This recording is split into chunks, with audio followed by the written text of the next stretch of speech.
Hey everyone, welcome back to my channel and another episode of Weekend Watch where I'm giving you all the latest box office news and updates. Jackass Forever did the impossible and edged out the disaster movie Moonfall, claiming that #1 spot and earning an opening weekend of $23.5 million. How is this possible?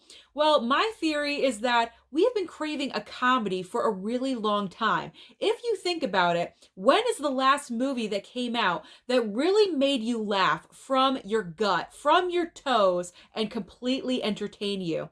I honestly can't think of the last movie that did so. And I think a lot of people were thinking the same thing and they wanted the exact same emotion. These have been some serious times the past couple of years. We want to laugh. People want to enjoy themselves. They want to go out to the theater and experience something where they're just laughing and having a great time. And this is why I think Jackass Forever claimed the #1 spot over Moonfall. Now, Moonfall did show up in the second spot, but this is my epic fail of the week because it only brought in $10 million. It is an epic fail because this movie is a big budget blockbuster that cost well over $100 million to make. And so going from here, it's only going to fall down in rank on the box office scale because let's be honest, in a couple of weeks, The Batman is coming. And when that happens, The Batman is going to dominate. So I do not see Moonfall making up any of their movie to make a profit because of their budget, which is unfortunate. So why did this movie fail? We haven't had a disaster movie for a while. I'm thinking it is the bad reviews. I know its director, Roland Emmerich, if I'm correct, has been spouting off a little bit about my personal favorite franchise and how it's ruining cinema and ruining movies. I have a little bit of advice for you.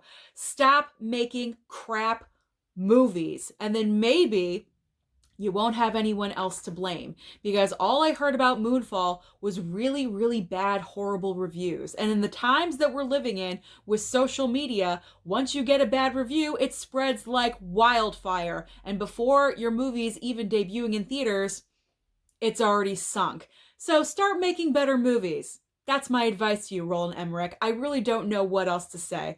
Holding up in the third spot, speaking of Marvel, is Spider-Man No Way Home with another $9.6 million. Now, we are only $11 million more away from beating out Avatar for Spider-Man to be in the top 3 movies earning domestically. So 11 million more dollars. That's all we need. I'm really hoping it's going to earn that. It probably is. Anything to beat Avatar. That's all I gotta say. I'm so proud of Spider-Man and what it's been able to do and maintaining that box office dollar. In the fourth and fifth spot, we have Scream with another $4.7 million. I am so proud of this movie as well. It's the little engine that could. It just keeps going and keeps going. It's at a steady pace. Now, last weekend, it wound up worldwide making $106 million. So this adds on to the total. And if you guys did not hear already, Scream 6 has officially been greenlit, and it's also going to start filming this summer. They are fast forwarding on this project. We are not going to have to wait a long time for the next installment. And I'm all here for it. I believe the same directors are going to be involved and the same production crew. And if that is true, then that is exactly what they need to do. Stick with the same formula of people that came back because they really did an excellent job with it. And then in the fifth spot is Sing 2 with another 4.1 million. So I am impressed with Sing 2. It is hanging in there and continuing to dominate as the #1 animated movie of the pandemic. So what is new this coming weekend at the box office? Valentine's Day is right around the corner, so of course we need some movies with a little bit of a love theme. So we do have Owen Wilson and Jennifer Lopez in a movie called Marry Me. You guys already know my feeling about this. I already have a prediction. I have a feeling that this film is definitely going to flop, but I don't know. It could debut at #1.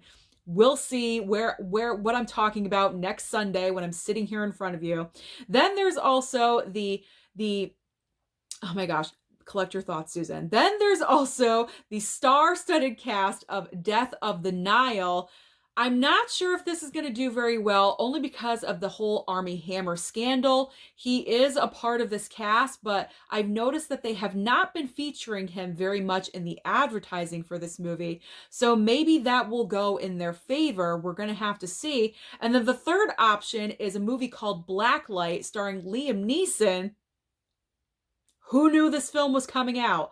I certainly didn't. I always go to my AMC Theater app to get a look at what new movies are debuting so I can do this video.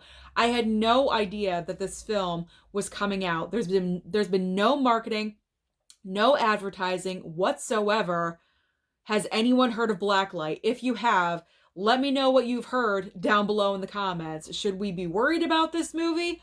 Probably. I'm thinking it's going to be another epic fail. But if you don't want to go out and you want to stay home this coming weekend, there's a lot of options on streaming for you. So over on Netflix, we have Tall Girl 2 and also Inventing Anna. Also on HBO Max, the movie Antlers is going to be dropping. So if you are curious about Antlers, but you didn't want to buy it on physical media, now is the time for you guys to watch it if you do indeed have HBO Max.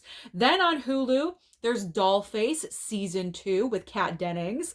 Then on Amazon Prime, kind of a Valentine's Day theme kind of movie, a little bit of romance called I Want You Back. It's an original Amazon Prime movie. Then on Peacock, if you don't want to go to the theater to see Marry Me, you can actually watch it on Peacock. I did not realize that until a few days ago. So that's what I will be doing. And I'm predicting that I'm going to be doing another I Hate This Movie video very soon. There's also Cop Shop. So if you guys are interested in Cop Shop, that'll be available on Peacock, I believe, this coming Thursday.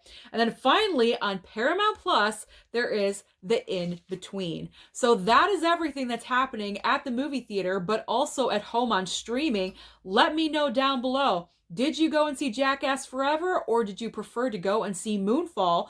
Don't forget to like and subscribe down below, and I'll see you next time.